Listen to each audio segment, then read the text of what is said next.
Yo, yo, yo, yo, yo! Welcome to the Killjoy Jake YouTube channel. If you're just starting to hang out with us, maybe you're watching this on replay, whatever the heck you're doing. Thanks for being here. Thanks for hanging out with us. We're starting off this stream with a little ASMR.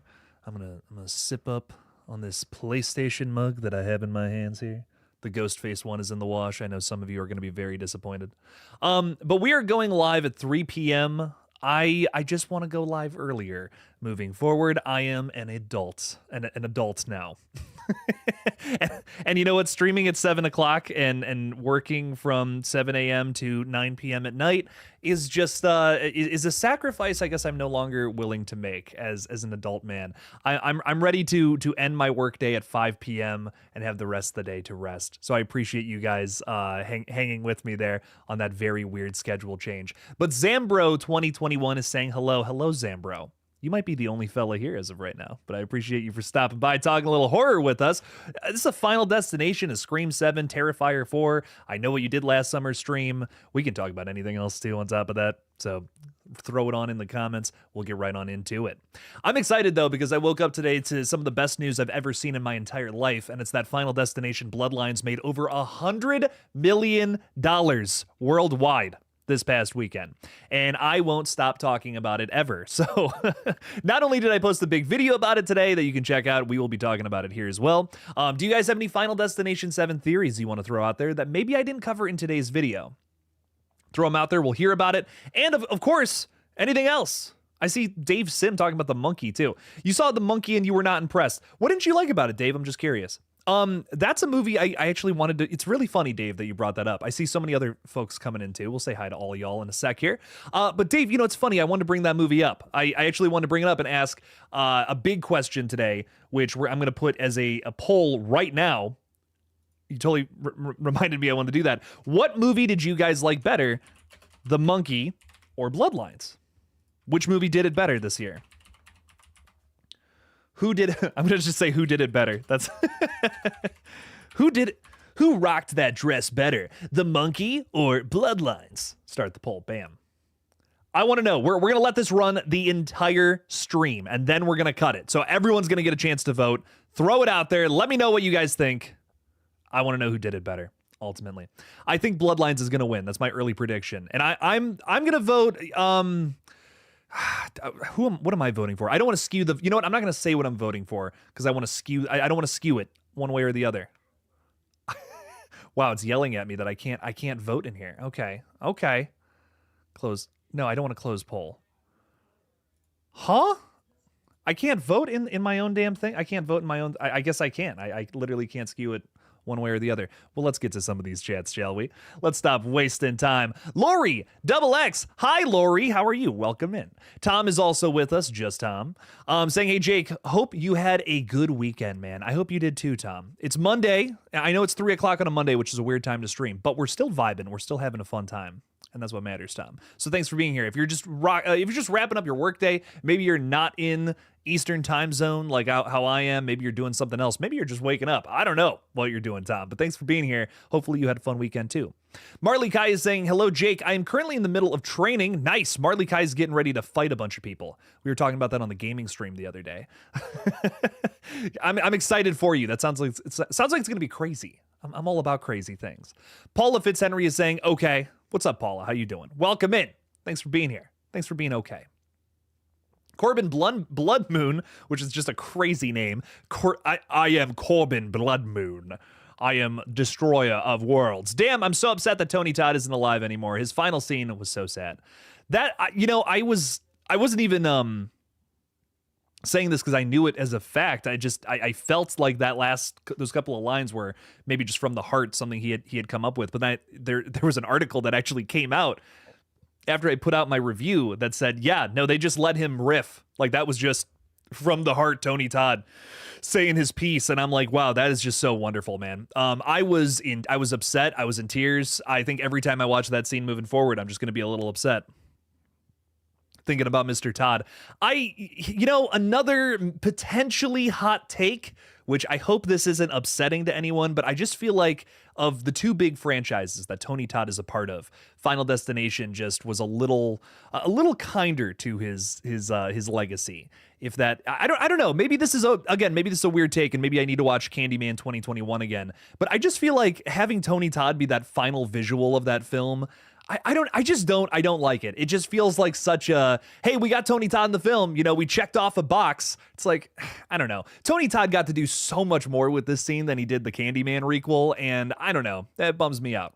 Feels like a massive missed opportunity not to have him walking around saying, Helen. I don't know. Still something I guess I'll forever just be upset with that film for, but I do still like Candyman 2021. I don't hate it. I don't love it. I don't love it like how I love Bloodlines, but I don't hate it. The original Candyman, always be my favorite though. Love Tony Todd. That's still probably my favorite Tony Todd movie too, I gotta say.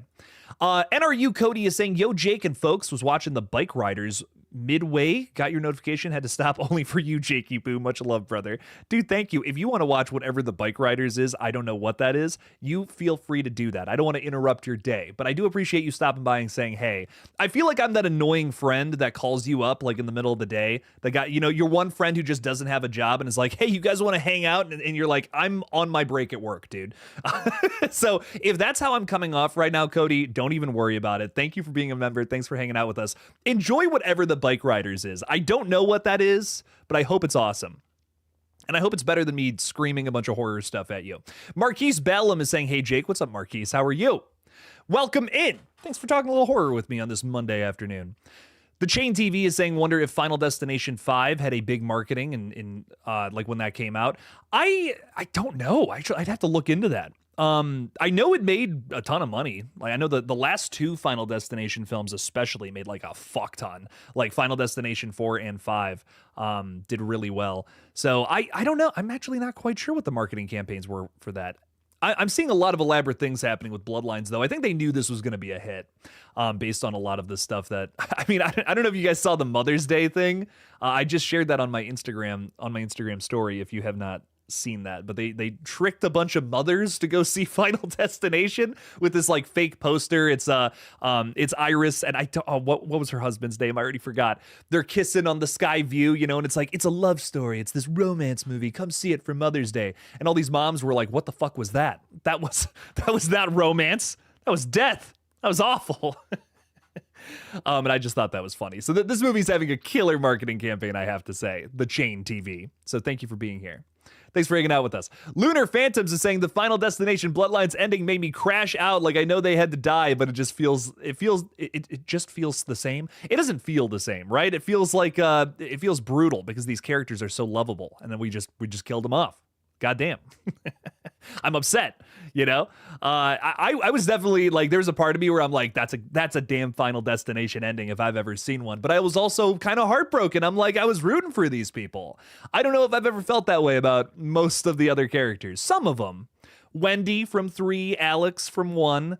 That's kind of about it. I mean, Kimberly Corman, I think, just reaches that too. I don't know if I really care about the couples from 4 and 5. I'm going to be completely real. Great. I love 5, 4, but I don't know if I care about them as much as I do some of these other characters.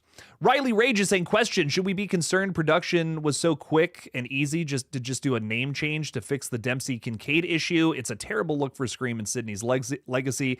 Yeah, definitely one of my biggest criticisms going into the new Scream is that they were just so easy to replace Patrick Dempsey.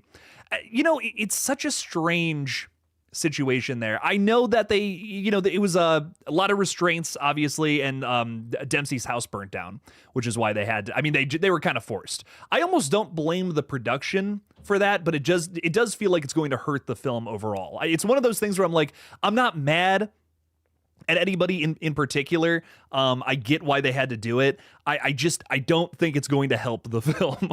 If it was Patrick Dempsey, I definitely feel a little more positive towards Scream 7, him playing Sydney's husband. We already had established that he was the character, but again, the only reason it works is because they never used the last name in Scream 5 when they mentioned him. They're like, oh yeah, it's Mark. And it's like, of course, that's Scream 3, Mark, right? But now we have to change it because poor Patrick Dempsey. I do feel bad for him. It does suck that his house burnt down and he wasn't able to be in the film. I think it is ultimately going to hurt the movie. If I had to predict it, sitting here in May of 2025 when the film comes out in February of next year. So I can't say for certain, but early prediction, yeah, I feel like it's just not gonna be a good look. I agree, Riley Rage.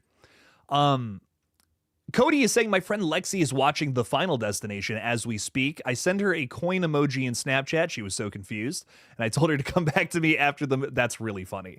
Cody, that's one of the better scenes, I think, with the pool, the coin. I do think the best death in that film, though, is without a doubt the escalator, which that's a premonition, right? If I'm not mistaken, that's not even something that really happens, but it is sick.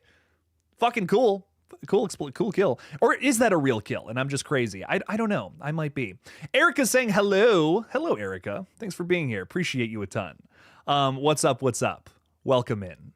Erica's our beloved mod. Please respect Erica. Be nice to Erica. She's so nice. She does so many things for free. and we're very thankful for her a ton. So thank you, Erica. Thank you for being here. Appreciate you bunches. We got to play more Repo sometime. You got to come join us for Repo sometime in the future here. I am catching up in the chat. I know I am so behind. I just love saying hi to all my friends. I can't help it. Ricoccio is saying, I just got off work and eating lunch. Enjoy, my friend. Thank you for being here. Sorry I'm screaming at you during your lunch. Jeez, I feel so bad. Sketchy is saying, hey, Jake. Hello, Sketchy. Tom is in Eastern time zone, about to be wrapping up your day. Good. That's good to hear. Very good. Very good. Pick Piggy is saying Final Destination 7 should be based on the Spring Break comic. I know I've seen a lot of people who really like this one. A movie version would be so cool. I read about the comic and it feels so like early Final Destination feeling. A lot of the kills sound insane. I love the concept, the setting of it. I don't know. Tropical Paradise would be such a great location, I think, for this series. So that definitely has me intrigued. Something along those lines would be cool. And something we haven't even talked about on these streams regarding Final Destination, which is interesting, is how many things they pulled from the books. The elevator is specifically correct me if I'm wrong on this, but I believe it's Dead Man's Hand, where the elevator is like the premonition, the big kill that people weren't supposed to get into. And that feels ripped right from that book in particular. Because it's a big glass elevator and you're kind of getting the same thing in this new movie, right? Again, I'm not going to get into too big of spoilers here with Final Destination Bloodlines. We kind of saved that for the last couple of streams, but there's some things I'll get into. That's not I haven't spoiled anything. We've already seen that there's an elevator in here somewhere, but what I will say is Spring Break, we could absolutely pull from a lot of that for the next film, and I think that would be fun. Picky Piggy, thanks for being here. I don't know if you're new to the channel or not, but hello and welcome. Welcome in. Erica works till 5. Oh, that sucks. Erica, we appreciate you so much. Thank you. Thank you for being here even while you're working. That's crazy. Horror, nice name, saying Bloodlines is probably the best entry. You know what? I said 2 might still be my favorite entry. Nah, this is my favorite. I woke up this morning in another mood. I'm like, you know what? This is the best one. I love it. I've only seen it once. Maybe I got to see it again, but I loved it. I really love. The more I think about it, the more I love it. I really enjoyed this one a ton. Is Bismo Funyuns in the chat right now? I feel like the whole cast of all the films are related to everyone who died in the Skyview disaster. I have to say, Bismo Funyuns, that's a reference to the Key and Peele sketch, which I watch religiously. That is one of Connor and I, the guy who I write a bunch of scripts with, a very close friend of mine, him and I, we just watch that sketch all the time, and it is so funny. And that just caught my eye. And that is so fun. That's hilarious. 10 out of 10 name. Could it all be connected? Question mark. Maybe. Maybe it could. Maybe all the other people who were part of the Skyview disaster died alongside some of the other new characters, who are also now part of Death's list. That could be it. But I also feel like we're still just going to leave it unspecified one way or the other. I see Teddy is joining us, and I think Jess was here too. Hello, fellas. Hello. Welcome in. How are you? How are all of you doing? Horror did not really enjoy the Candyman requel. Totally fair. Shot by Shot just got off the bus. Hopefully you had a nice day of school. Dominic St. Clair's Gaming and Film saying, hey, hello, Dominic. How are you? Welcome in. We're getting to that super chat, Erica. I'm so sorry. I just two more people and then we're there. Three more people. Mike's horror channel saying, "Hey everyone, hello Mike. How are you and your horror channel doing? I hope good." RJ is saying, Jake, how's it going? Final Destination 6 making 51 domestically this weekend. How crazy is that? Record breaking. And then over, worldwide, RJ, it was 102, which is nuts. It doubled that with its worldwide sales. Oh my God. I mean, that's crazy. I think it was like 20 something. Like I want to say like off the top of my head, it was 27 million for, I think the fourth film was the highest domestically it had made over a weekend. So the fact that it's, that Bloodlines is where it is completely insane. So just so many exciting things. Cody is saying The Bike Riders is a movie. It has Austin Butler and Tom Hardy in it. I've never even heard of that. That's some big names. Never even heard of that one. That's awesome, Cody. I hope it's good. Hope you're enjoying that one. Corbin is then saying, and then we're getting to the super chat finally. Is Terrifier 4 going to be All Hallows Eve and all the demon shit? I think so. I think that would be definitely interesting to see Sienna fight other demons, I think so too. And I feel like that's where we're going with this one. What's the only way we could possibly top the shit we've seen in Terrifiers 2 and 3? I think add demons into the mix. Like supernatural situations where you can torture people beyond death. That is literally the only way that you can make it worse than some of the crazy shit we've already seen. So Corbin, that to me is, I feel like the only place you can take a Terrifier franchise finale. You know what I mean? Where's the next step up? Where's the next envelope we can push? Literally hell. Literally sending this franchise to hell. I don't know what else you could possibly do. So I feel like that's gotta be where Damien is in his headspace. He's actually talked before, and whether you like this or not, this is just his own headcanon for the series. He feels that it's a very Christian franchise. You know what I mean? He's always felt like that's been an element to it. And I think if you go all the way back, even to the first one, there are elements of that. It gets a little more in your face as we go along. 2 and 3 try to like leak it in a little more, but I think that's interesting that that's such a big factor to this horror franchise. I feel like so many, like especially if this was like an 80s horror franchise, they try to like make that they would try to antagonize that element to it, where this is almost making it more up front and center, a positive thing, you know what I mean? Which is such an interesting element to the Terrifier series. I think there's so many people who on the surface feel like this is just like a dumb gore. It's just like, it's for people who just want to watch gore all day, but there's like a genuinely intricate and interesting, delicate story at the center of all this that I feel like is all going to get wrapped up here in this next entry, and I can't wait for it. Erica's throwing $2 out there though, saying, "Hey, send in some chats and like the stream." Erica, thank you for your support. I appreciate you a ton.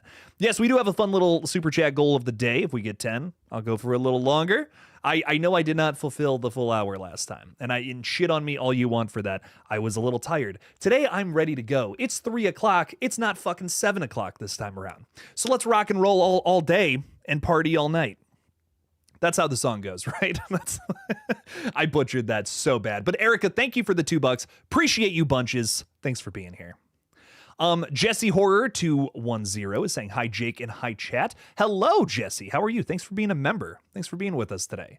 Joe Bomba, same to you. Thanks for being a member, my friend. Love the Jaws profile picture. Saying yo, or not profile picture, the Jaws badge. You have a shark badge. I love that. I love that a ton.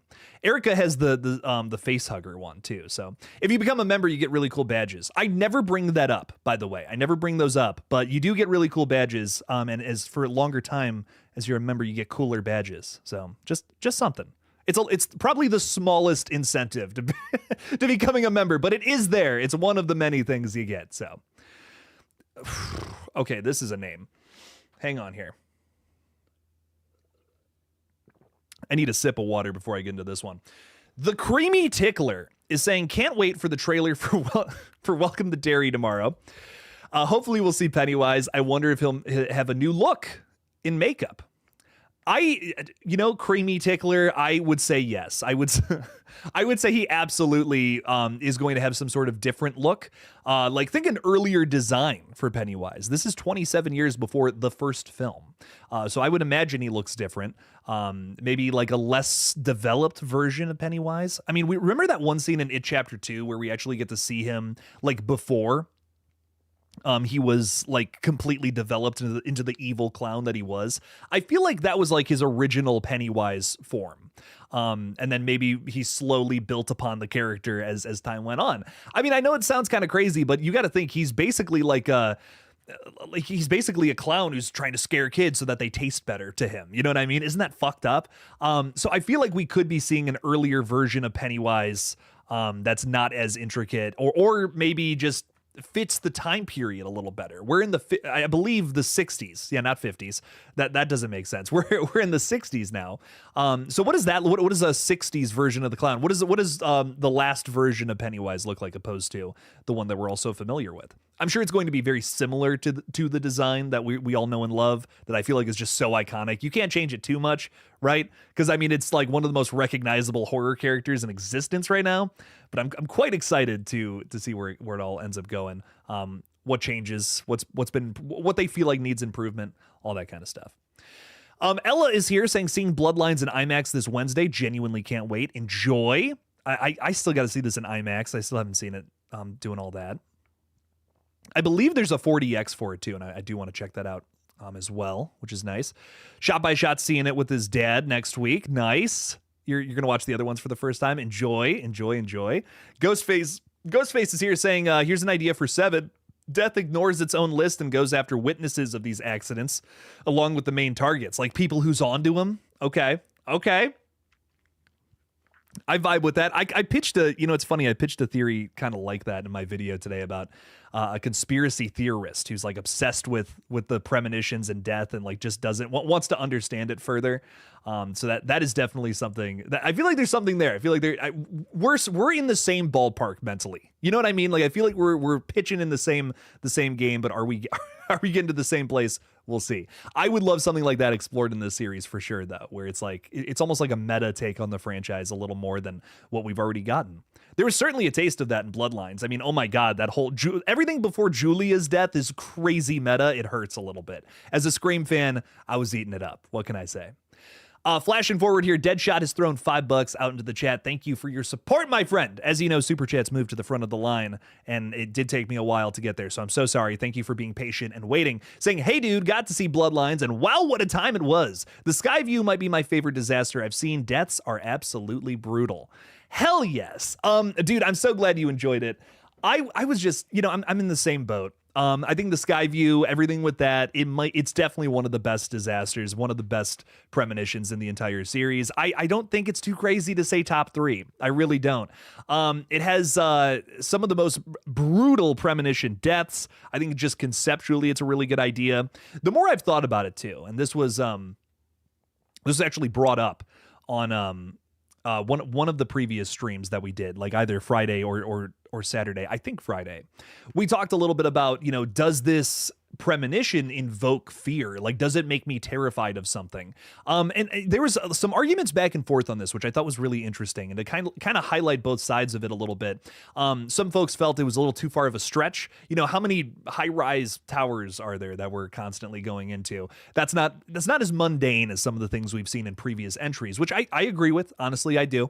I think ultimately the openings of 1 and 2, maybe even 3, invoke the fear of roller coasters or the highway or airplanes, which is something that a lot of people have to do at many times in their lives, especially the highway, though. And I feel like that's why Final Destination 2's opening scene is always going to be my favorite. I feel like, just for me at least, it's the most relatable. I know I've been in that situation before 1,000 times, where you're behind a truck and it just looks like some of that shit's shaking and it's gonna fall off. Ugh, terrifying. But what I will say as a compliment to this opening scene is I am someone who is terrified of heights. And when Iris didn't want to get on that fucking elevator, I felt that big time. I felt that so bad. And when she was looking down through the glass too, and you get the thing falls and cracks the glass, I'm just like, fuck that. Are you kidding me? I would never dance on that floor. I would never jump up and down on that floor. No way. You ain't getting me out on that dance floor, okay? I don't care what they're playing. Put on some Usher, no way. It's not happening. I love to dance too, and I ain't dancing on that floor.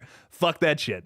But so I don't know. I think after a second watch, I'm gonna have a more clear answer to that question about how I ultimately feel about what that scene makes me feel. But the sky view, man, I think it's a really it's definitely, I think I would rank it probably third in my favorites premonitions. And if it's your favorite, that's awesome. I can't argue with that. It's really well done. And you also love the deaths. Those are brutal too.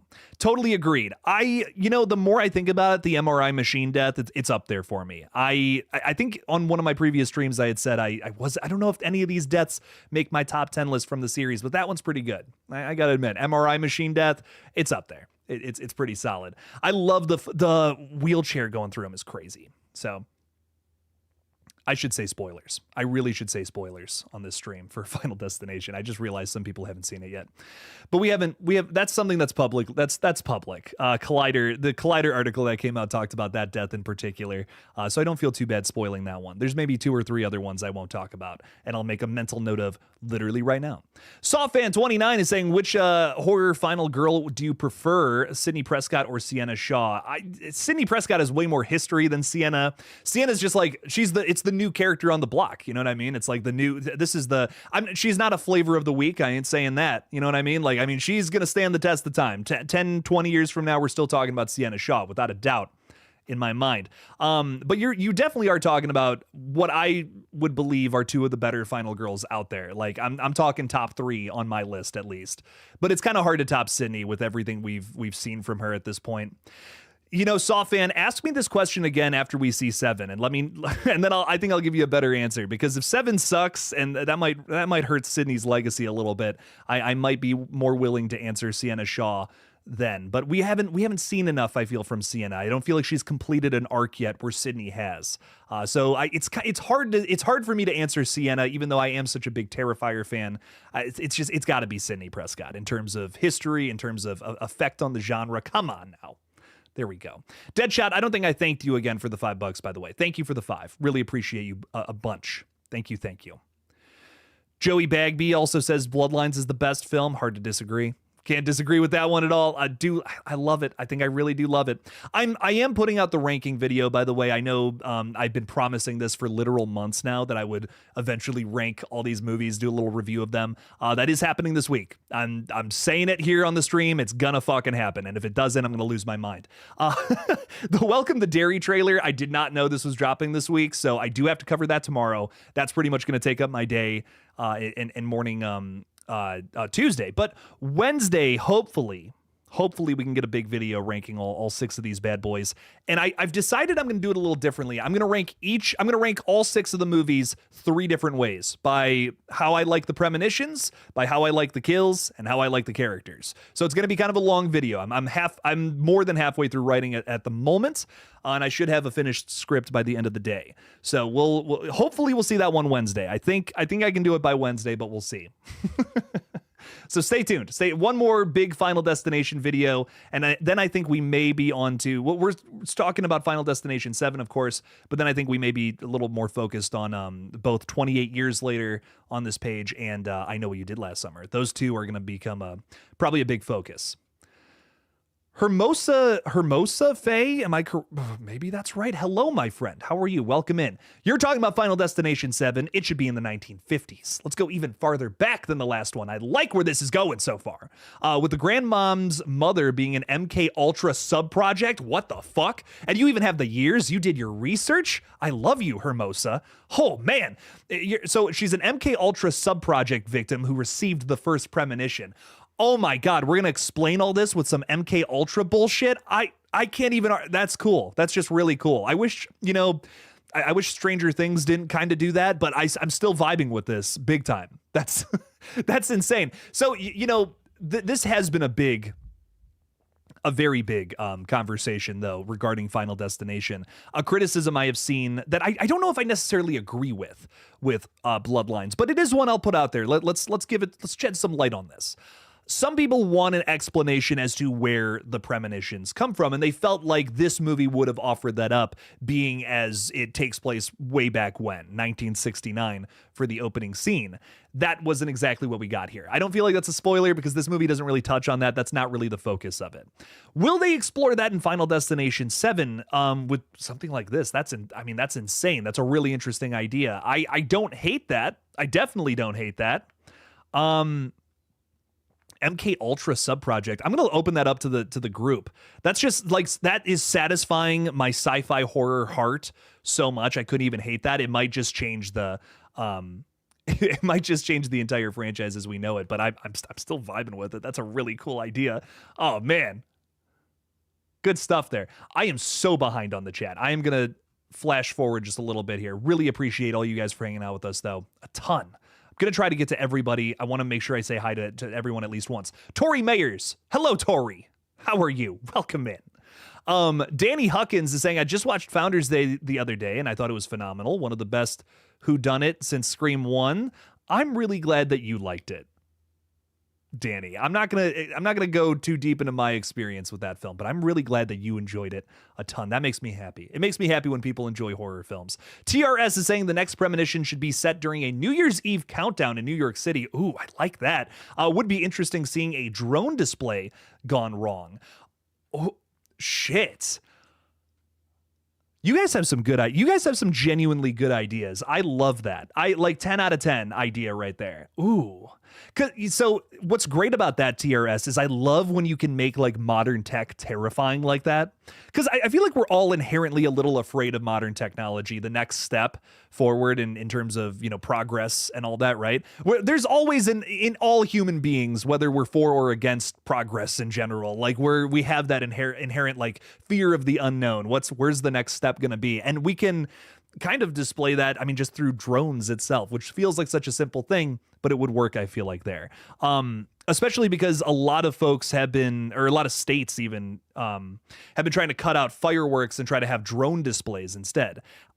Maybe this is a hot take. I think drones are way cooler than fireworks. Like, there's the fun of blowing up something, you know what I mean? Like, just being like, a bottle rocket, light this thing on fire, and poof, you know what I mean? That's fun, okay? I get it, trust me. But drone displays, you can do way more. They're way cooler. Way cooler. I don't have you guys like, and if you're like, Jake, you're wrong. What are you talking about? Just look it up. Like, look up drone displays that replace fireworks. It's way fucking cooler. Way more cool shit you can do with drones. And I feel like it's way better for the environment and all that shit, which I know I know what I sound like, but bear with me on this. Drones are cool though. I like the idea of something going wrong with them though. Maybe they one crashes into the other and like a bunch of them just fall down and hit a bunch of people in the face. I mean, that could be sick. That would be all. I'm so into that. Because right, you would think to go the fireworks route, but doing it with drones, making the, you know, potentially safer option scarier. Sold. TRS 10 out of 10 idea. I love that. And I love a New York setting too. I mean, you guys know how much I loved Scream 6 when a lot of people hated that one. I love a New York setting. It does a lot for me. So we're not going to talk about that because I still feel like not a lot of people have seen it. We've actually had some folks. Here's what I'm going to say. Let's not block. Look, it's been a weekend. It's been the opening weekend. We're not blocking anybody for spoilers for Final Destination 6 at this point. The movie's out, but I'm not going to talk about it this week on streams is what I'll say. You might see something in the chat though. That's what I'm going to say. But as of opening up this to next weekend, we're just going to be openly talking about Final Destination Bloodline spoilers. Let's be a little more loose with it this week, but I'm not going to say anything on streams until starting next Monday is when I'm going to start talking openly about spoilers. I know I beat around the bush with some stuff today, but we'll be a little more open about it next week. And on, like, you know, because this isn't a stream that says Final Destination spoilers in the title. I don't want to spoil it for anybody, but you have a week to see it. I feel like that's okay for me to assign homework. Right there with that. Give it a watch. Tell me your thoughts. We'll see what's up. And I'm so sorry if anything gets spoiled for you. Again, not the point of this page. Misty Womack, $2 out there. Thank you for the support. Appreciate you bunches. Saying, I know what you did last summer coverage. Yes, please. Yeah, I want to, we're kicking that off this week pretty much with the first countdown stream on Friday. And I want to do some sort of video. The one regret I have about my Final Destination coverage is I didn't get a big video out on the entire franchise so far beforehand. I wish I had done that. Like I said, I'm posting a video this week on Final Destination, which is going to be fun, but I really wanted to do that before the movie came out, and I could not get around to it. I was far too busy. So with the I Know We Did Last Summer stuff, I'm going to have a big focus on that. I'm also going to try to get something out on the 28 years, 28 days, 28 weeks later, those two movies at some point too, just because we got that one on the horizon as well. Those are probably the two bigger releases of the summer that I'm quite excited for. I'm excited for both of them, if I'm being real. So I can't wait. We'll see what it's all about. But I Know What You Did Last Summer, I'm especially excited for because I really like a lot of the people in the cast.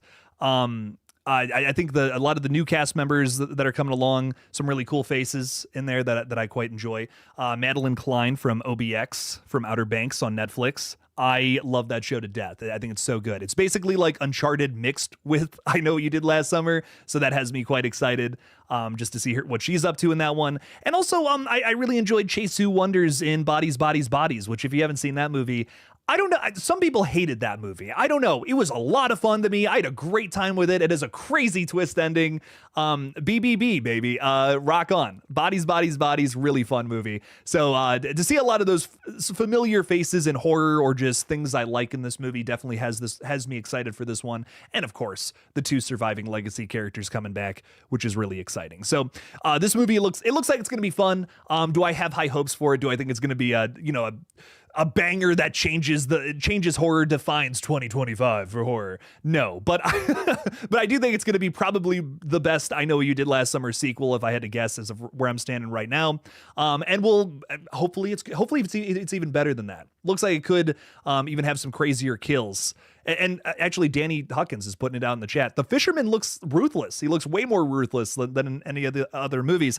I don't really feel like the kills in that franchise have really been that special. The only thing that comes to mind that I feel like is actually something really worth your time is everything going on with Helen Shivers. I couldn't think of her name. That whole chase scene, 10 out of 10. Love it. But that's my only standout kill from that whole series, which might be a hot take. So I really think this movie can step it up there. Have some good chase scenes, have some good kills. But we'll see. I'm excited for I Know What You Did Last Summer, though. We will talk about that one more in July and also every Friday leading up to it. So countdown starts this Friday for it. It's going to be a lot of fun. Doesn't mean we're going to stop talking about Final Destination, though. I'll tell you that much. Kal-El Avila? Kal-El. We'll call you Superman. Kal-El. Possible premonition idea: an underwater aquarium, the claustrophobic setting, and surroundings with water and possibly deadly animals. Ooh, some sharks killing some people. I like the idea of a boat, like they're out in the middle of the ocean or something, and like a boat goes down. Bunch of sharks and shit eating people. I want a boat related premonition just in general, like what you're saying, surroundings with water, possibly deadly animals. I don't think all the kills should be sharks eating people, but like one of them should, you know what I mean? I think that would just be so significant. An animal related death in Final Destination. I feel like it's always just a bunch of it's a sharp object. It's something falling and smashing our characters. What if it's something like this? What if it's shark attack? That's crazy. I love that. I love that a lot, Kal-El. Good stuff there. Oh, Hermosa saying that the drone display thing reminds him of Spider-Man Far From Home. That's so funny. I didn't even think about that. That's very true. I like that a lot. Very good stuff. Very good stuff. You're also saying, welcome to Derry will only have 3 seasons. Each season will be set in a different time in the past. Really excited for the new trailer that comes out tomorrow. Wow. That came out of nowhere. That's going to be huge. That is going to be a huge update tomorrow. So look out for the big video covering that trailer tomorrow. That's going to be a big focus of Tuesday. Cannot wait for that one. I am a weirdo who likes It Chapter 2. It has its problems, but I really enjoy it. The 2017 It is... I believe the most successful horror film ever, and I enjoy. It's good. I really like it. I have my issues with both It Chapter 1 and It Chapter 2. Just like the Final Destination franchise, I feel like it has some weird VFX that I don't love, where it doesn't really need it. In Final Destination, I feel like there's an argument for that, right? Because we're doing these weird, big, elaborate death sequences. The bridge collapse, for instance, in Final Destination 5. You could not have done that without CGI. No way. Without a doubt, there's no way around that. No way they're going to blow up a bridge like that for a movie. Or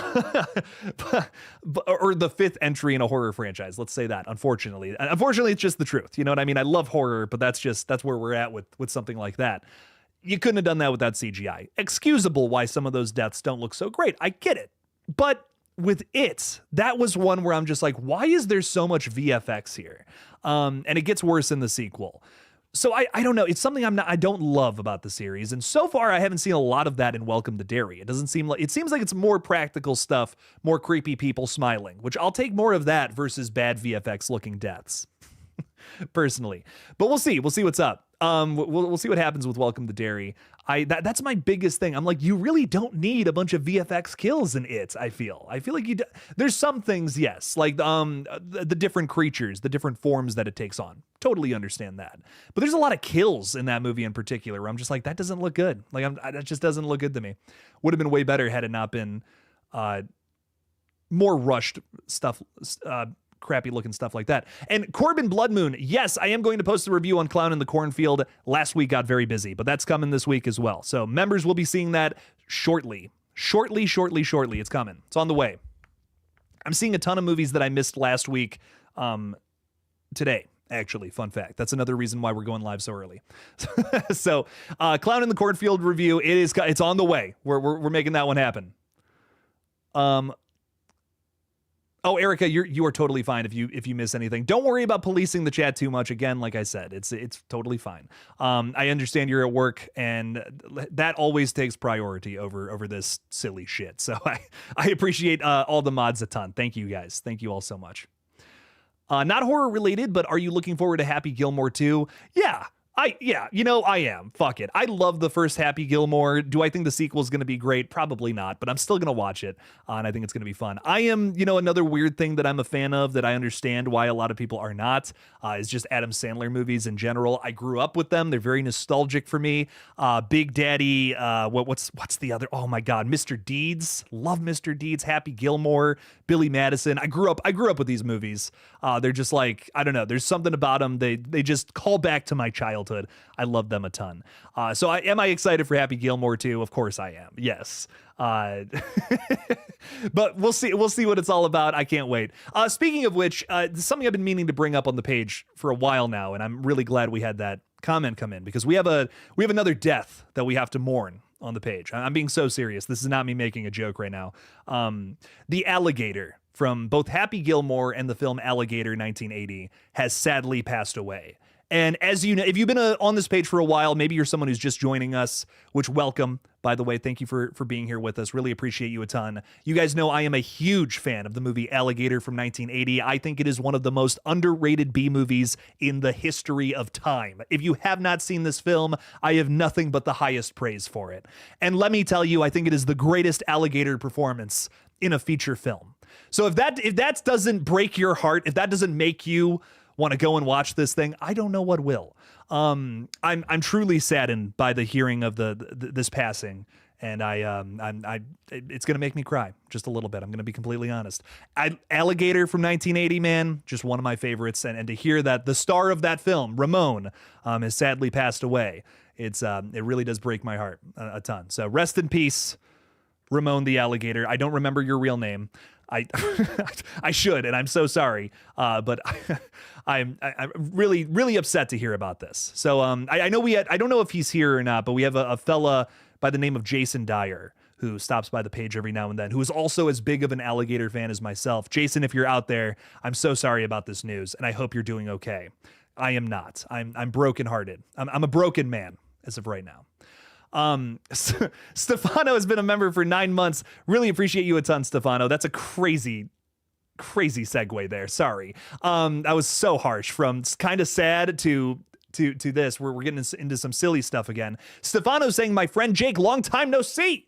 Yeah, it has been a long time, my friend. How are you doing? What's up? Where you been? Thanks for being a member for 9 months, dude. I appreciate you. I hope you're doing okay. Thanks for talking a little horror with us this afternoon. I hope you're, did you see Final Destination? Let me know. Been a long time since we caught up. So throw it out in the chat. I would love to hear your thoughts. Love to hear your thoughts on all that fun stuff. The FD 180 is also throwing $5 out there. Appreciate your support. Saying any news on The Collector 3. I heard it comes out next year. You know what's interesting about this one? So for those who don't know, I was covering The Collected for a little while there, and what happened with this film is they were shooting it. They were literally like, I think a week or two into shooting, the producers ghosted the production. Ghosted them. They were like, screw you guys. We're done. What? How does something like that happen? And then they were like, we don't know what's going on. We got a little bit of the movie shot, and now we can't. We don't have money. We don't have the producers, which is necessary to make a film. And then we were in the dark for the longest time. I remember I made the video. I was so bummed out, and then just nothing, and then finally, it was either Marcus Dunstan or Patrick Melton, the two directors of this series, who of course come from the Saw franchise, went off, did their little kind of spin-off, The Collector, which is, it's not connected to Saw, but it was an idea for the Saw franchise that kind of got rejected. They made it into its own horror franchise. Bam. Collector 3, they were going to finish the trilogy, and then they had this announcement where they're saying, it's back on, we're still making it. We're making it happen. It's coming. I don't know what else. I have heard nothing since then. I'm going to be completely honest, FD 180. Flight 180, Final Destination, whatever your name is. I love it, but I have not heard too much else since then. I really hope it's back on, and I would love to see it next year. I feel like the duology as it is a great standalone. Like if you just watch those two movies, that's a complete story. But they feel that there's more story to tell. There's more to it, and I'm so open-minded. I really love what these guys have done, not only for Saw, but with their own weird horror franchises. And they have done some other like side projects since Collector 2 came out, which some of those movies are really fun, really interesting. And if I'm not mistaken, they're back on Saw, right? They were on Saw 11. We don't know what's going on with that project either. Also, another Marcus Dunstan, Patrick Melton project that's just kind of what the fuck, you know? Like, what's happening with this? Really sucks. Those guys have had it kind of rough. I will say that, which is rough. But hopefully we get some news on that. I hope it comes out next year, FD 180. Thank you for the 5. Appreciate you a ton. I love The Collector. Crazy underrated series there. Ty Lee is saying, I think I'm seeing Bloodlines tomorrow. Enjoy it. Oh, it's great. I loved it. I don't want to hype you up too much though. So it sucks. It's terrible. It's the worst film I've ever seen. No, Ty, enjoy. Let me know what you think about it. We'll be live again Friday, so give me your review then. Danny Boy is saying, I don't know, man. The gator from Pearl had some serious chops. Oh, shit. Theta was pretty good. Danny Boy, you got a point there. I did love Theta. Theta's great. Mr. Rick is saying, what if they make a Final Destination movie set on the Titanic? You know, that's really fucked up, but it's also really interesting because, like, what would you do if you're that far out into sea? You know, nothing. I mean, if you have a premonition, it's like, there's an iceberg ahead. Don't go that way. And they're just gonna be like, psh. You can't, that's totally out of your control. I feel like if you're in a situation like a building's about to explode, you can get out of that. You know what I mean? If it's like 1 or 2 stories, we could figure that out. Something like that, that's a little tough. That's a tougher ask, you know, turn the ship around, change course. Yeah, nobody. Go sit down. Go eat your whatever they were serving people in the Titanic. Go eat that. You'll be fine. Crazy. So that's interesting to me. Like a person who has a premonition that can't escape it. That could be a fun Final Destination film, I feel. You'd have to prolong it somehow. That would be the tough part of that, making that into an entire movie. Interesting writing challenge though, for sure. That would be an interesting one to think about. Stefano has sent in 5 Killjoy Jake memberships. Thank you, Stefano. I really do appreciate that a ton. That is going to FD180, Raggedy Man, John Dox, Rebecca S, and Queric V. Thank you all for being here. Appreciate you all a ton. Thanks for supporting the page. Stefano, appreciate that. And also welcome to all our new members. Some new review videos on the way. And also you get badges. We talked about that earlier. Members get badges and also extra review videos, which is fun. Your Fubar is saying, honestly, I will get flack, but I don't mind pineapple on pizza. This is a safe space to talk about your pineapple pizza love. Let me just make you so sure of that, okay? I love pineapple on pizza. I don't care who knows it. It's delicious. It's great. It was meant to go together. I'll go so far as to say that. I don't care. It's awesome. It's great stuff. I know some people hate it, though. They're like, that's disgusting. Why would you ever put those two things together? Listen, man, fruit goes with a lot of things. It's okay. It won't hurt you. You don't have to order it, but it's pretty good. Worth the try. Who else is hanging out with us? We got Enzyme. Enzyme. I like the profile picture, though. It's just a big E. like a green E on a black background, saying we definitely need another Saw movie. Yes, we do. But what the fuck is going on with Saw 11, man? Oh my God. So for those who don't know, for those who are not in the loop, it's all good. That's why we're here. Saw 11, it's a very complex situation because the producers, just everyone involved has been saying that it's been a shit show behind the scenes. We have no idea how this movie will ever move forward. And then Lionsgate, the same day that it takes the film off of its release schedule for this year, says that Saw 11 is still on. We're still making it happen. And they've been very active on the Billy the Puppet, like, Twitter profile or whatever, still assuring fans it's coming. So something is in the works. What that is, I have no idea. We have no updates. And the people who are making the project said that it's just, it's a shit show. It's not moving forward. So I'm personally going to trust the people who are working on the project. That's where I'm sitting. I'm thinking these people are going to be more honest about it versus the studio, which is unfortunate to say, but it's usually the truth. But we'll see. We'll see what ends up happening. I definitely think we will get Saw 11. This doesn't feel like, to me, the same situation as like a Friday the 13th or a Nightmare on Elm Street, even though from the surface it kind of looks that way. Saw is just it's a super popular franchise. They're not going to let this one die. While there's still money to be made. We just left on a high note for this series too. Love or hate Saw X, it made a fuck ton of money, and I guarantee you a Saw 11 would as well. So everybody knows that, from the people making it to the studio. So Saw 11 will get made one way or the other. I don't know with who though at this point. Hopefully the same people on the project before. Samantha Robinson is here, also a member. Thank you for being here. Saying, hi, Jake, just got back from my cardiologist appointment and they want me to get another MRI. Be careful that there's no wheelchairs around. But no, seriously, I hope you're okay. Everything's okay with you, Samantha. Thank you for being a member. Thanks for hanging out with us. And I hope, I've never had an MRI myself. But I hear they're a little claustrophobic. So I just always remember to breathe. And this is not medical advice, but just with anything in life, anything that just feels scary, just always remember to breathe, I hope you're okay, Samantha, though. Thank you for being here. Thanks for talking a little horror with us. And I hope you're okay. SK Love is saying Eric's actor did really good at acting in Final Destination. Stunning. Richard Harmon is someone who I didn't realize I was such a big fan of until I looked into his filmography. He is in the sequel to Grave Encounters. He's the lead of that film. So if you want to watch another movie with him, I recommend that one. And I just really like this film. I feel like it's very underrated. Both the Grave Encounters movies are just awesome. Something about the sequel, it speaks to me. I don't know what it is, but it works so well that it actually influenced one of the movies I've made, like a lot. Deeply influenced one of the movies on this page, in fact.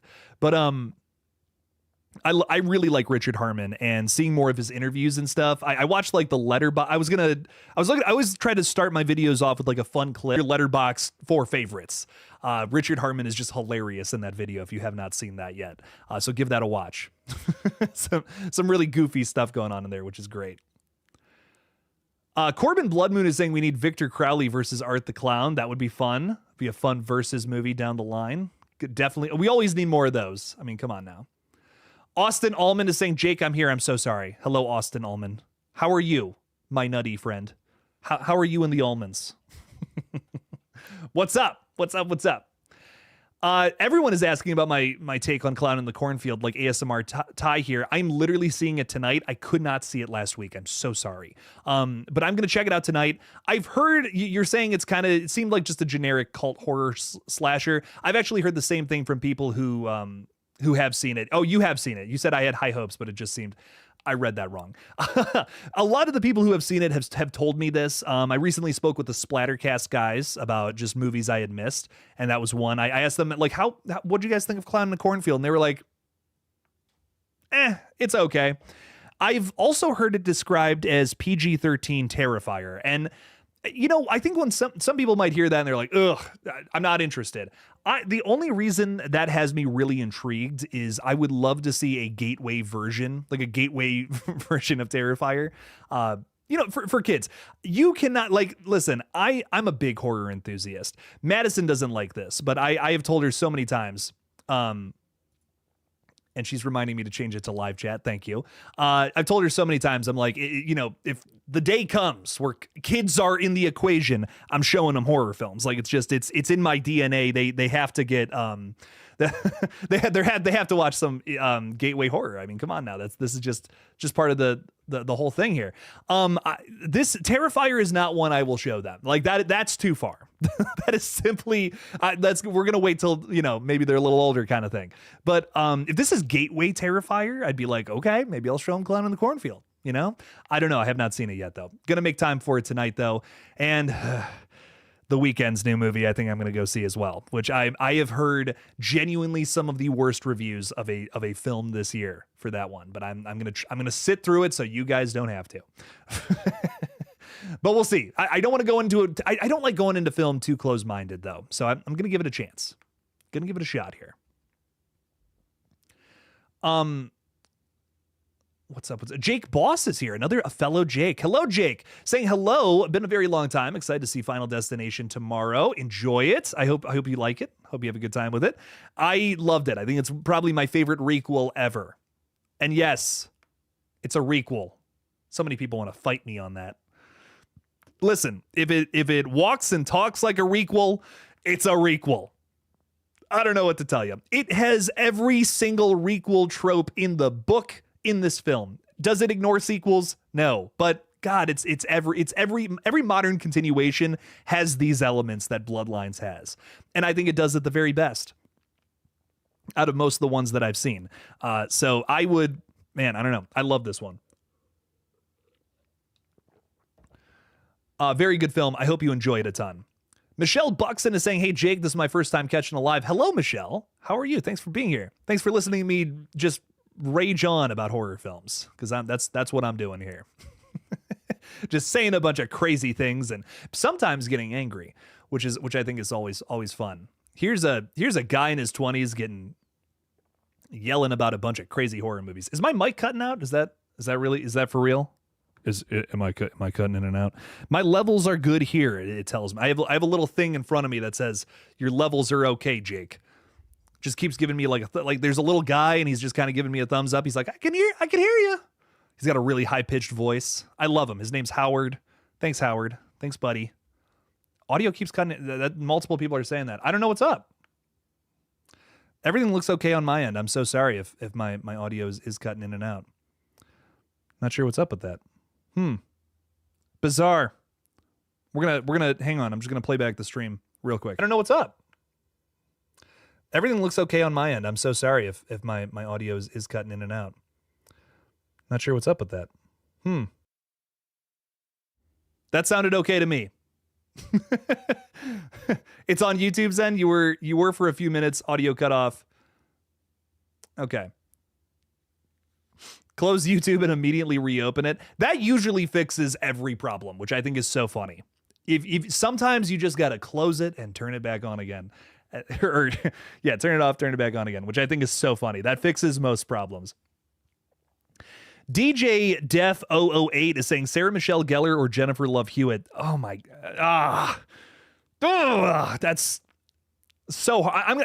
Man, both are great. Both actresses are great in like everything I've ever seen them in. I think I got to go Sarah Michelle Gellar though. I've just seen her in more horror stuff, which is kind of maybe unjustly swaying my opinion one way or the other. But man, love them both.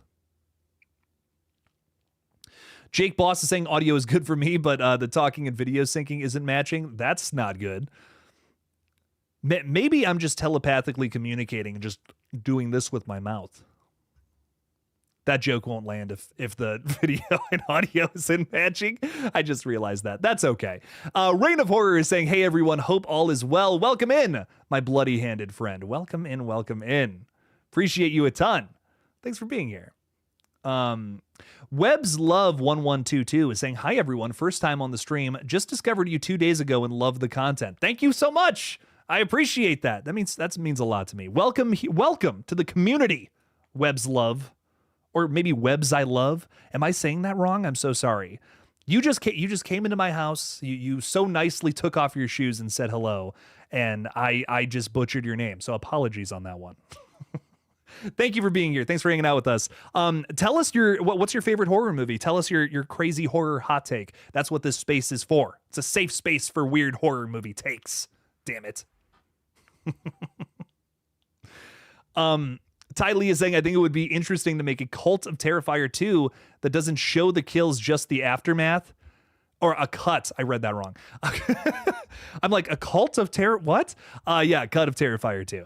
It doesn't show the kills, just the aftermath. So, like, you can almost do a cut of it where you have a detective going after Art the Clown or something. It's like, he chopped this person up into tiny bits. How did he do it?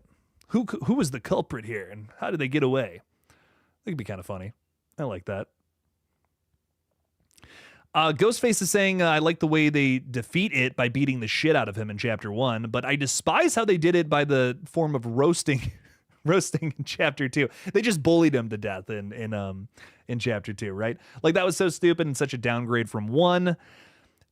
Okay, Ghostface, here's my thing about this. I agree with you, but it's so Stephen King to do that. It's so like, if you go and read some Stephen King novels, and here's my really funny thing about it, right?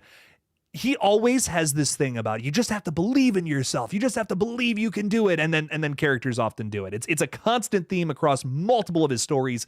It is probably the biggest example of it. That's why they did that. And I know it seems stupid. I remember watching it in theaters and being like, this is stupid. Like, what do you mean that's the third act of it, chapter 2? But then I read more King.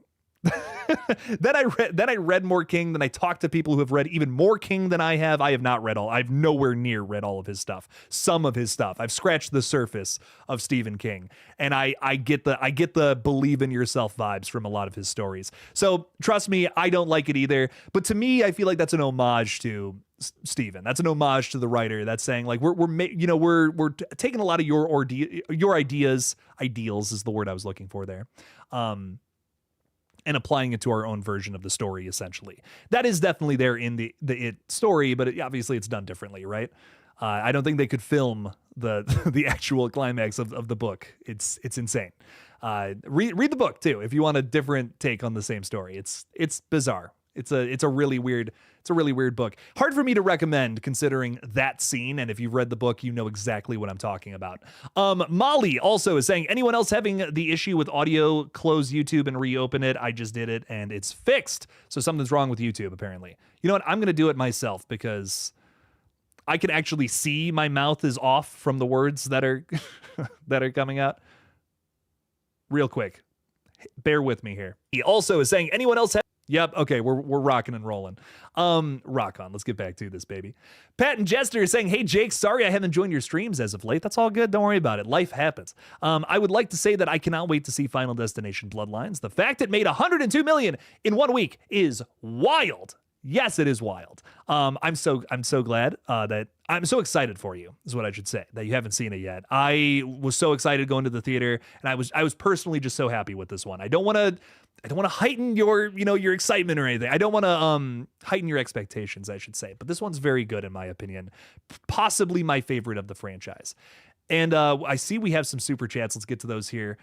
Saying, and Webs I love, just real quick, a new person who's part of the chat in the community saying, I saw Bloodlines this past Saturday. It's my second favorite of the franchise. Rock on. And your favorite horror movie is Halloween 4, which so much love for that. This is a very safe space for Halloween 4 lovers. Can I just say, I feel like it's one of the most underrated sequels in that whole weird franchise. I love Halloween 4. It's to me, it feels like a very different take on the exact same movie as the first film, which something about it I love. I don't know. There's an eeriness to that film that is just simply different than the first film, even though it is kind of just the same story again. But I really like it. I don't know. Can I also say it's very silly too? Oh my God, that scene with Dr. Loomis and the crazy pastor guy in the car, or when they're driving in the truck singing together, 10 out of 10. I love Halloween 4. Webs I love that. I love that so much. I love that you love Halloween 4. Michelle Buxton, thank you for the 5 as well, saying, awesome channel. Really enjoying the Final Destination content. Means a lot. Thank you. Thank you. Thank you. Big thing about that too is we're definitely getting a Final Destination 7. I promise. I would be shocked if we don't after what happened with 6. So yeah, I will definitely be talking about all that for the time to come, because I'm just really digging everything Final Destination right now. Definitely one of the most exciting things that I feel I'm talking about right now. It's just such an interesting revival of the franchise. I think this series has almost always been beloved. I think even the producers came out with an interview recently talking about how much they don't like Final Destination 4. But even then, there is things to like about it. I mean, even at its lowest, I feel like we can still have fun with Final Destination, which I feel like is why it's probably stood the test of time. It's just a really fun series to put on. It's nowhere near a painful experience to watch this one, even though it's probably not as thorough or executed as sophisticated as some of the other stuff out there. It's always a good time, and that can go a long way with horror franchises, especially. So I'm really excited to see what 7 ends up being. It's definitely happening, even though the official announcement has not come yet. But give it some time. Give it some time. I promise. Michelle, thank you for the 5. Really appreciate your support of the page. Really means a lot. Thank you. Thank you. Thank you. Yeah, Erica's saying, hey, we didn't hit our goal, but no worries at all. We're still hanging out for a little bit, though, because frankly, I'm feeling good, and I don't have to get to the movies anytime soon. So we're vibing out. Let's talk a little horror for a little while longer. Deadshot's throwing $2 out there, too, saying, anyone notice Paul's license plate was basically Flight 180? It was FL8 18E. I love that. I thought that was so cool, Deadshot. We talked a little bit about that on one of the previous streams, and it was a great reference. It was nice. It wasn't too in your face, it was little stuff. It was little stuff like that where it doesn't take over the entire plot like some other horror movies out there where it's like the Easter eggs is the plot. It's like, okay, no. You can have that as a little, like a license plate for one of the characters. That's fun. I like things like that. But man, I have seen some horror films in the last couple of years, especially where I'm like, this movie is nothing but Easter eggs. That is it. And I'm like, God. So that's tough. That is really tough is what that is. But Deadshot, I thought that was really fun. Lots of nice nods, I think. Nice, subtle nods, too, in this film, which I appreciated. Deadshot, thank you for the 2. Appreciate that a ton. Picky Piggy is saying Final Destination is my first ever horror movie franchise, and I really love this series. Dude, nice. If you like this series, I feel like is recommending Saw crazy? No, I feel like you would like Saw. Like genuinely, I feel like Final Destination and Saw are just so similar in terms of like concept. Final Destination, I feel like it's a step away. It's a step away from Saw. Like to me, it's like if Scream and Saw were thrown into a blender, it's Final Destination. That's what comes out. That's the delicious red milkshake that that comes out of these two things getting blended. But I feel like if you like the gore, watch some Saw. If you like the fun and the crazy the younger characters who are kind of relatable and the goofy campiness of it, put on some Scream. There's a lot to love in both of those series. I think especially all those entries are better than most franchises. I would say in both the Saw and Scream series. So if that's really the only horror franchise you've gotten into, I really recommend watching those two. That's 16 movies I just recommended to you. I feel like that's enough. That might be too much. That might be a too high of an order there, is what that is.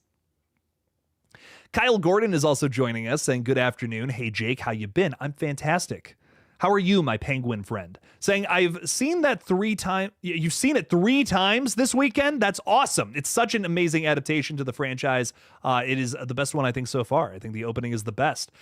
You know what? I think it's my favorite film in the entire series, too. I'm right there with you. I'm right there with you, Kyle. The more I see this one, the more I'm like, you know what, fuck. The more I think about it. I've only seen it once. I've not seen it 3 times like you. That's so cool. Props to you, my friend.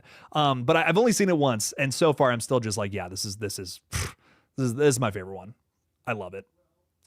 I think Danny Huckins is asking about The Jester. I just saw that.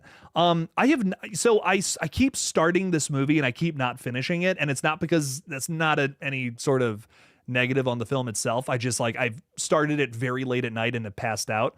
I have seen the short films of The Jester though, Danny, and I like those a ton. Those are really fun to me. But I have not actually sat through the film itself, which I need to do. Which I need to one of these days I need to actually sit down and watch that one because I love the shorts. What can I say? Real quick, shameless plug here. We're an hour into this. I think I can get one. I can sneak one of those by. I have a gaming horror gaming channel. Better way to say it. If you have not subscribed, I know many of you have. It would mean a great deal to me if you could just check it out. Give that little subscribe button a tickle, because we are nearing 1,000 subs over there, and that would be a really cool milestone to hit. Let me tell you. So check out GullGotha. Erica is putting the link in. She's already put the link in the chat. So give it a watch. Check it out. It's fun. We just played the Texas Chainsaw Massacre game on there. So if you're a Texas Chainsaw Massacre series fan like myself, that was a fun playthrough. We did have some unfortunate news with that game recently, that the developers are just done with it, basically, which sucks. But it was a fun time to go through that game. I sucked. It was my first time playing it. It's very funny. So maybe I'll play it again and I won't suck as bad. So I just got a really funny retweet. What's going on? RJ Skarenki is saying, who do you think that who plays Death now that Tony Todd has passed? Who would you like to see play that character, essentially? I don't think you can ever replace Tony Todd. You know what I mean? I don't think you can ever replace William Bloodworth. But I think you could still have some sort of character who knows more about death for like a different reason. Just you'd have to do it differently. You can't just do a Bloodworth replacement. You know what I mean? So if they can find a way to have a different kind of character who knows a little bit about death here and there, I wouldn't be against that. It just, again, do it differently, respect the legacy of William Bloodworth. Don't just have a stand-in same character, essentially. That to me is just like, you know, it doesn't feel lazy. It almost just feels more disrespectful. It's like, dude, retire that character. Tony Todd that's it. That's the last we'll see of Bloodworth, and that's totally fine. It's sad, but it's also like, we got to respect the man. You know, we got to respect the man, the myth, the legend, Tony Todd. Jake, did you see the box office for Bloodlines? It made 51 million, was only projected for a 40 million opening. Yes. And dude, worldwide, 102. I mean, that is unbelievable. That's an unbelievable opening weekend for any horror film. It's insane. It really is. There's so much love for Final Destination, and it's great to see. It's really great to see one of these big franchises like getting back on the big screen, you know, especially when we're in this day and age where like just a new Jason or Freddy movie seems impossible with how fucked up the rights are. It sucks, man. It really sucks to see that. And I'm just so happy that, you know, one of these series has their shit together, which is great. But I'm so, like, as a Final Destination fan, I'm just over the moon. I can't believe how good this one was. Like, I'm not over it. I'm still just not over it all. So it makes me so happy that a lot of people really liked it, that it's still doing so well at the box office. Horror is just winning this year between that and Sinners. And I mean, even like smaller feats that still did really well, like Hard Eyes and Companion. It's like, damn, okay, rock on, man. I'm so happy that these weird little horror movies are doing well on top of the big franchises too. So lots of great stuff. Horror is just, I don't know if we all realize it yet, but we are in a big golden age of horror right now. I don't know if some people don't want to admit that, I don't think, but we are. Like we simply are, man. And it's amazing. So lots of great stuff that has come out in the last just 4 or 5 years. Samantha is asking Jake thoughts on the Sleepaway Camp series. I really love this franchise altogether. It is like the perfect camp slasher franchise, and I mean that literally and figuratively. Like, it's literally set at a camp, and it is the campiest franchise I think I've ever seen that I really enjoy. There's a lot of old movies that, you know, I don't want to group all of them together and just like say like old movies are bad, but sometimes I'll go back and I'll watch an older movie and it's just like, it's so out there, it's so like slower in terms of pace, it's tough for me to get through, and I don't know if I appreciate it as much for that, you know, just simply for that reason. There's something about Sleepaway Camp that keeps me invested the entire time. It's so bizarre. I feel like David Lynch watched that movie and was like, I'm going to make Twin Peaks now. Like, I don't know how else to explain it besides that. It's just so bizarre in terms of characters and performances and just concept in general. It's a very strange movie, that first one. The first one's my favorite. I do understand the love for 2 and 3 though. Those are also very good. But you don't have Felissa Rose, you know, and I feel like it kind of loses something without Felissa Rose. So, but some very fun movies nonetheless. I like them quite a bit. They're very ridiculous. So Some good times with those ones. Ghostface is saying, here's a debate for the chat. Would you rather be in a Saw film or a Final Destination movie? And which one would you be more confident in escaping? A Jigsaw trap or like Death's Game, essentially? You know, this might be a hot take, but definitely Saw. Like, definitely Saw. Here's my thing. In Final Destination, you're pretty much gonna die. You're pretty much going to die. I feel like I could get out of a Saw trap depending on what it is. And I'd probably have to go through like 6 months of recovery, you know, but I'd eventually be okay. I'd still live with that trauma, but I would literally have to, you know, to get out of Final Destination. I might not have to do that in Saw. Depending on if they put me in the rack, fuck that shit. But there's a chance that it's something easier, right? There's a chance that I get out of it unscathed with Saw. Where Final Destination, I feel like there's just like you have to do something pretty fucking awful to get out of a Final Destination movie alive, I should say. Which I would strive for. You know, anyone would try to survive in that situation. So. Piggy is saying, I'm not sure if you would like anime and manga, but I think you will enjoy a series called Another. It's basically the anime version of Final Destination. Ooh, that's interesting. I do like I've seen a few animes. I've watched Attack on Titan, and I like that quite a bit. Death Note, which I feel like I've heard some people say that's not really anime. I don't know. I'm not an expert in that field by any means. But I really enjoyed Death Note. I really enjoyed Attack on Titan. I have tried a few other things that I wasn't crazy about. I think I lean towards the horror stuff definitely when it comes to mostly anything. But those were really good. I might check that out. I'll give it a try. You know, there's another one I really liked too, and I don't remember the name of it. Oh, Jujutsu Kaisen is also very good. I quite enjoyed that. I've heard from people who are way more like way more nuanced in that field that it's basically a Naruto ripoff, I guess. But I really enjoyed it for what it is. Again, these are probably surface level takes on surface level animes, but I liked these things. I like these things quite a bit, I will say. So. Don't call me I don't know if I would call myself an anime fan, you know what I mean? But I have experienced some of it, and I do like quite a bit of it. I try to keep an open mind with all stuff, with all different forms of media. You know, I'm always down to try whatever. And I've like literally watched a lot of those shows with like other people who were like, oh, give this a try, you know, check it out. I'm like, hell yeah, rock and roll. Let's see what this is all about.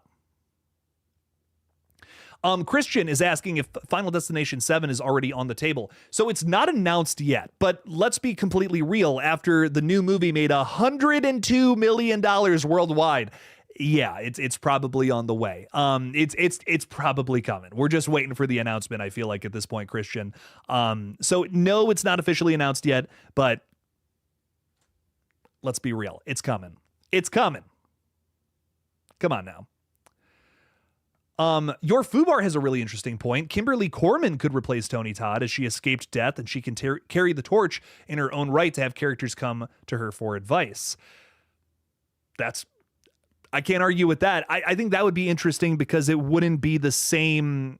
It just wouldn't be replacing Tony Todd, right? Like, that's what I would have an issue with if they just got like another guy to be all spooky and mysterious and be like, oh, death. Yeah, you can't cheat death forever. You know, like, no.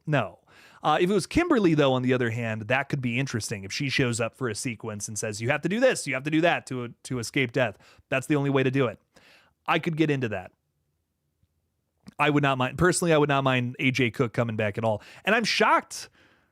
I can't say that. Never mind. Kimberly Corman, though. Let's see if that happens. Cool. Lunar Phantoms is saying, Jake, why did my thing about Tony Todd get deleted on Discord? I literally said he didn't deserve to die, and I'll miss him in FD7. I don't know. I don't know. That's totally, that's a mod question. But I couldn't tell you. I will ask, I will talk to the mods after the stream about all that. I don't know. I actually did not see that situation go down. Question. Have you read Uzumaki, a traumatizing level manga? I've seen the Adult Swim of that one. Actually, that was another one I had seen. I just remembered that I watched that very recently. I did not read the manga, but I did see the adaptation of that ? Do people hate this adaptation? I feel like they do. I feel like I've heard somewhere that people are not a fan of of what Adult Swim did with that. But I don't know. Again, that's another. I enjoyed it. You know, I had a good time with it. I thought it was cool. It was really upsetting, very very traumatizing. But I liked it. Dave Sim is saying, Jake, which Final Destination disaster would you choose to be in if you had to die in one? Mine would be the roller coaster. Yeah, 100% the roller coaster. If I had to, I'm gonna die. Like it's, that kind of thing. That's the situation.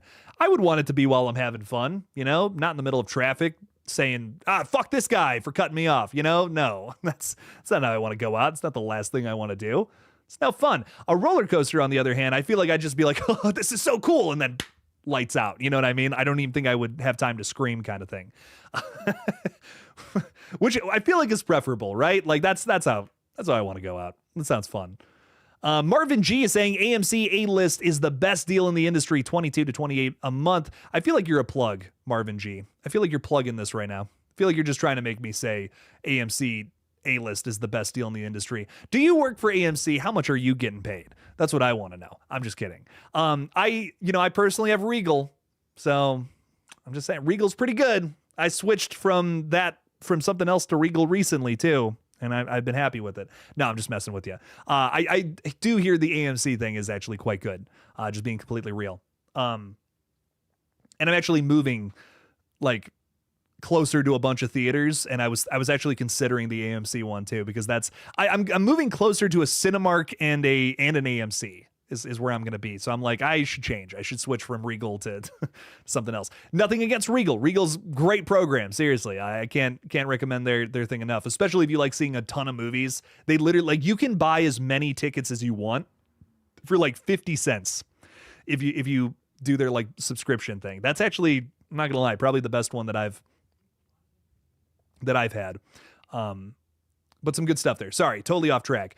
Patrick's throwing $5 out there. Thank you, Patrick. Saying, what about a Scream film where all the original actors play in real life, like a real life Scream film, essentially a New Nightmare Scream is what you're saying. Nev Campbell, Matthew Lillard, etc. would all play themselves. This has been brought up on the page many times before, and I feel like it always starts a debate. Like this is another one like the Stu issue where people are so 50-50 on it. Some people are so for it, and some people are like, fuck that shit. And it's interesting to me because I don't really know where I stand on it, because I would love that movie. Like personally, I know if that movie came out, I'd be like, this is awesome. This is fun. Because I love these actors, I love these people, and seeing them all back in the movie where it makes sense would be cool, and I couldn't complain about it. But there, with the story, the ongoing story in the Scream franchise, I just feel like I don't really care to follow some of these characters again. It's not that I don't like them. Like I said this earlier, Sidney Prescott's the best final girl of all time. It's not that I don't like her. It's just I would hate for her to come back and ruin her legacy after so many really awesome entries with her. You know what I mean? I think that the Sydney story has been told, and if you just keep beating a dead horse like this, eventually it's just going to get old. And I would hate to get to a point where I'm watching a Scream film and Sidney Prescott is on screen, the greatest final girl of all time, like I just said earlier, and be like, meh, that would suck. I would hate to have the same reaction to Nev Campbell's Sydney that I do just kind of a lesser final girl. That would suck. And this would happen with literally any character in the existence of everything. This isn't like, it's just you just feel that way about Sydney. Nah, I was feeling that about Laurie Strode in some of the Halloween films, dude, especially Halloween Ends. I was just like, dude, that was... Yikes. And that sucks. Laurie Strode, I mean, she is the final girl. I mean, oh my God. Like the fact that I have ever felt that way about her in a movie sucks, in my opinion. These are classic characters, and I feel like we just keep bringing them back. Eventually, we're going to disrespect them. It's just it's the nature of the game. It's statistics is what it is. Eventually, you're going to miss. So tell the story, get in, get out with some good characters, and then move on to something else. Every franchise should do this. But when it comes to this idea, Patrick, the idea of a new Nightmare Scream, you're basically having Nev Campbell play a different character than Sidney Prescott herself, which is why that would totally work in my opinion. So I am personally a pro new Nightmare Scream person. It could totally exist outside the realm of Scream, just be a weird little one-off. I would have a really fun time with it. There would be no stakes or weird things that we have to keep consistent across entries, like a lot of like the actual Scream films. I would be for it personally. I'm a pro New Nightmare Scream. I'm all about something like that. But I understand why some people are like, fuck that. No way. We don't need that movie. I get it, but I would be all about that, Patrick. Dude, thank you for the 5 though. I really appreciate that. It really is a great question because it's an interesting argument back and forth. Awesome Destroyer. Yo, thanks for being here, dude. Thanks for being a member. Saying, Jake, did you see what happened recently? A log truck actually dropped one of the logs onto the road. I feel like there's a short going around of this, right? And it's a bunch of people in their car and they're like, look, it actually happened. We have a reason to be upset about, we have a reason to be scared of this. It actually does happen. That was very funny. And it wasn't so funny for the truck driver, but it was really funny just thinking like, wow, okay, yeah, we should be scared of driving behind log trucks. There you go.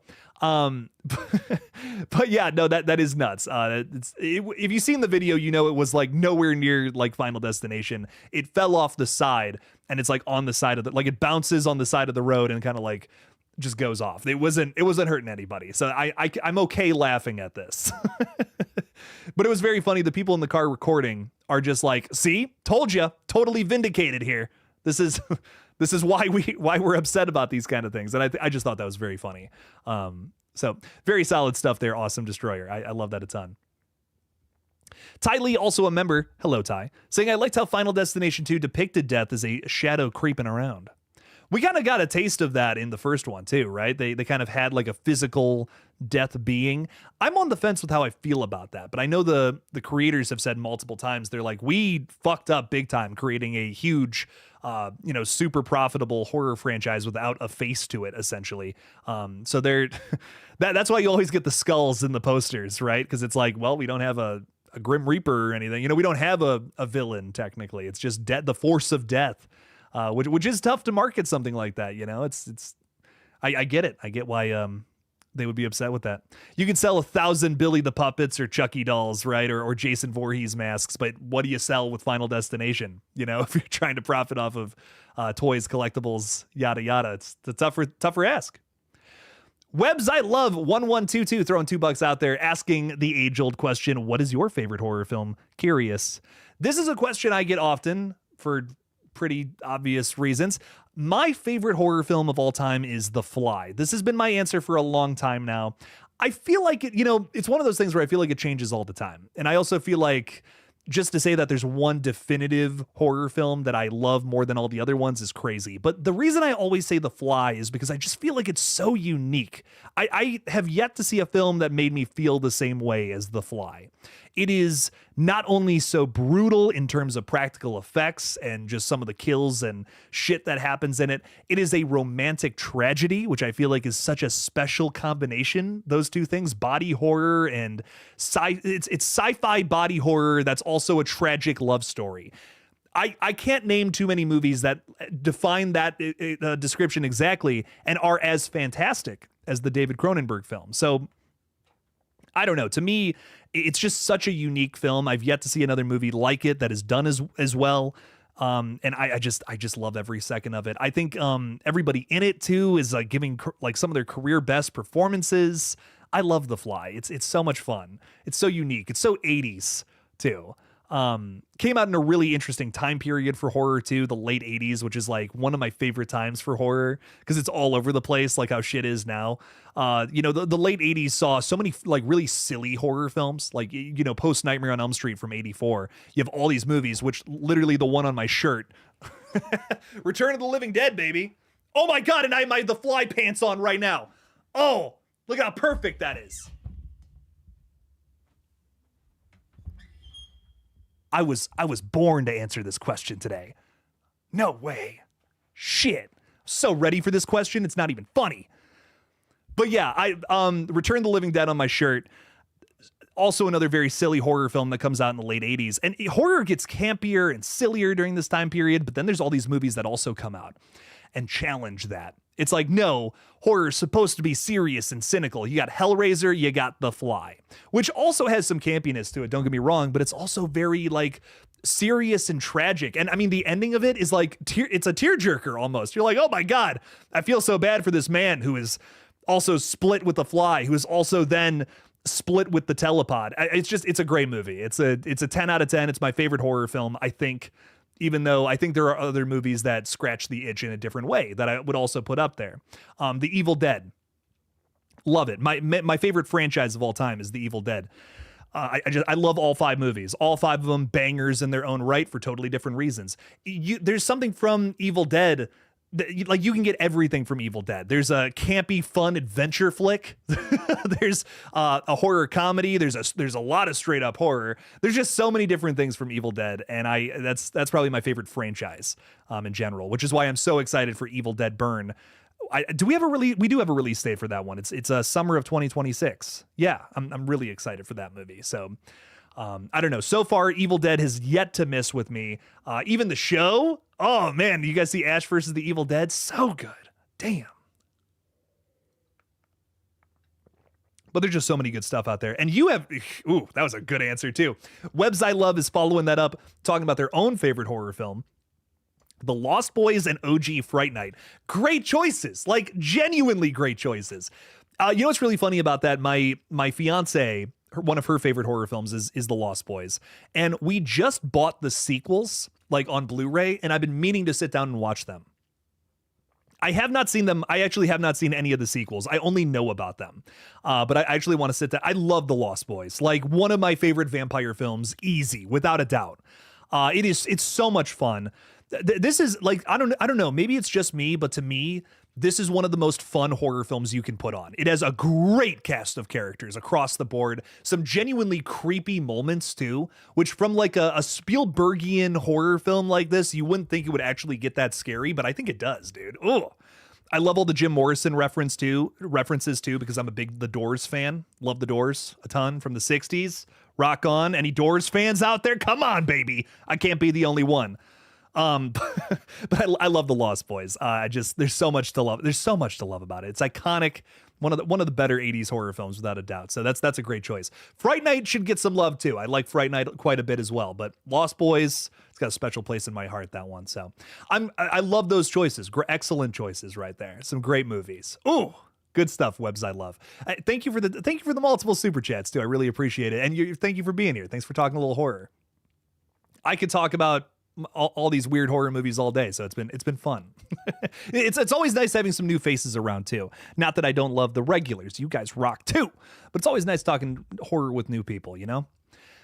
Space Vix or VYX is saying, can't wait for Terrifier 4. It's my favorite franchise. Scream and Final Destination are really good too.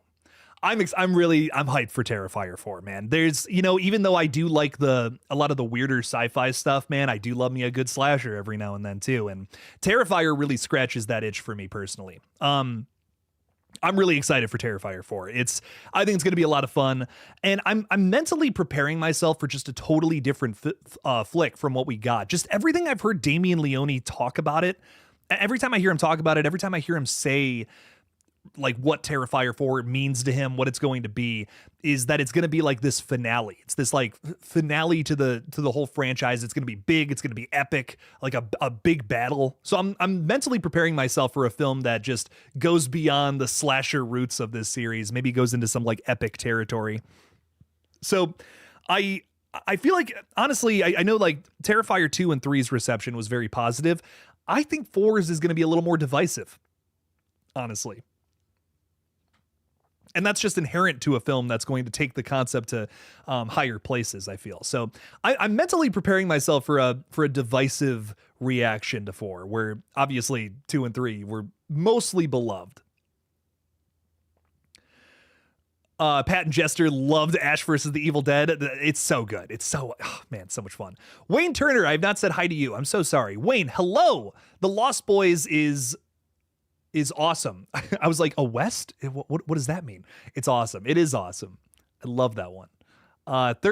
we have a lot of people talking. Wow, some hot takes on the sequels. This is interesting. Webs I Love is saying the sequels are not bad. The second is pretty damn cool. The head vampire is the real life half brother of Kiefer Sutherland. What? I know nothing about the sequels.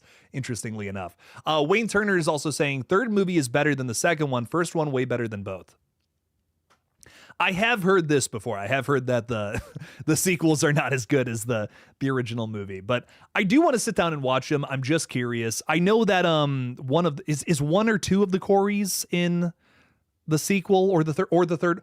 They're in one of the sequels. I can't remember. Maybe I'm wrong on that. I haven't seen them, but I feel like I've read that they come back for one or two of the movies. In that franchise. So definitely one I want to sit down and watch. Wayne, is your favorite the original Child's Play? That's also a great choice. Also a very fun movie. Oh my God. Love that one.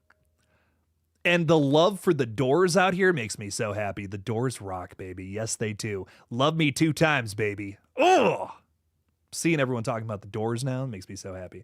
I don't think I've ever brought that up on this page that I love the Doors, which is, I've been streaming for like 3 years now.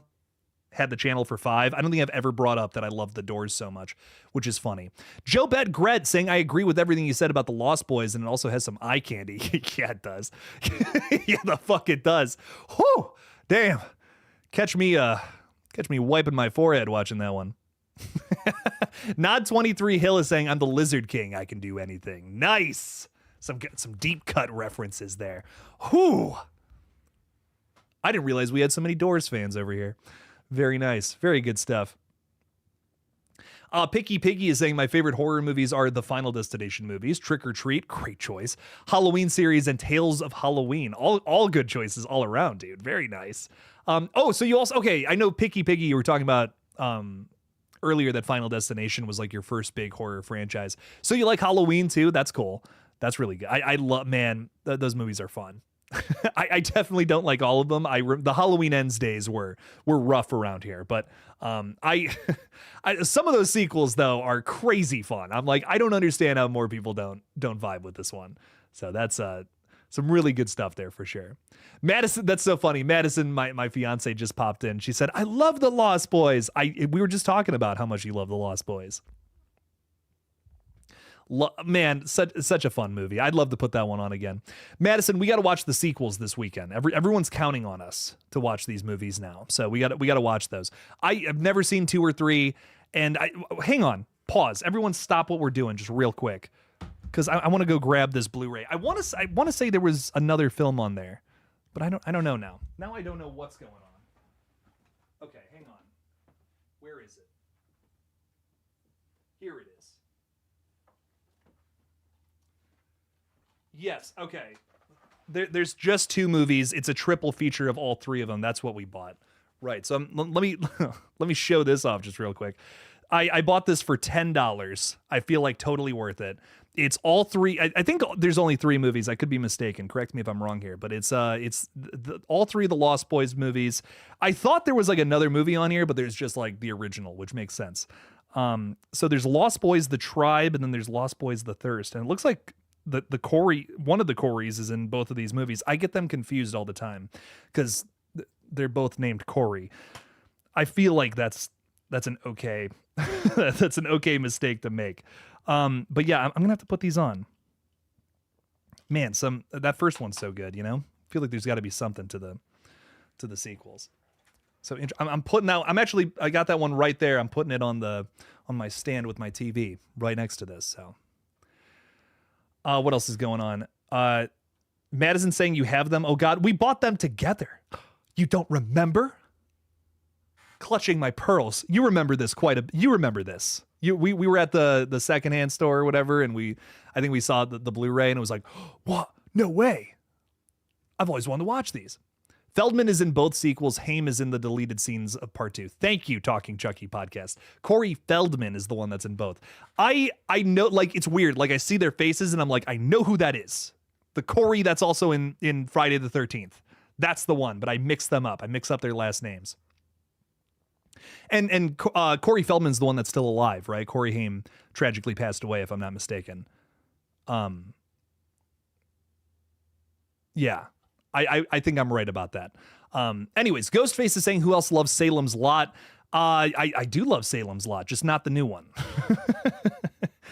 Salem's Lot's a really fun movie. It's long. Like, prepare yourself for a long movie, but it's a worthwhile vampire flick, I think, for sure. Have you seen the movie Freak Dog? It is just pure horror on a small budget. No, I've never even heard of Freak Dog. I like the name, though, quite a bit.